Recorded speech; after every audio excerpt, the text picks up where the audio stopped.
Hi guys, my name is Mikayla.Williams. I am 23 years old.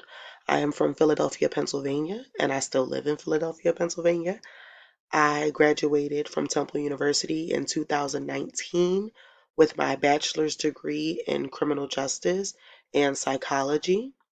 I am now a case manager for a company called Turning Points for Children.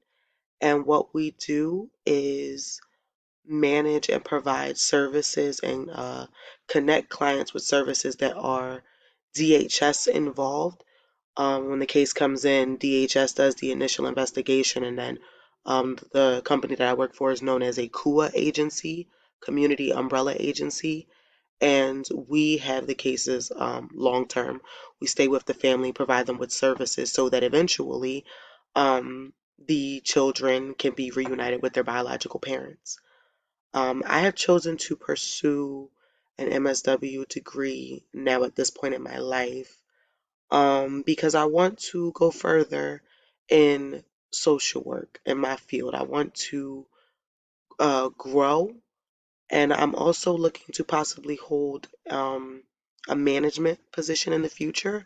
My ultimate goal is to obtain my LCSW. I would like to go into private practice with social work.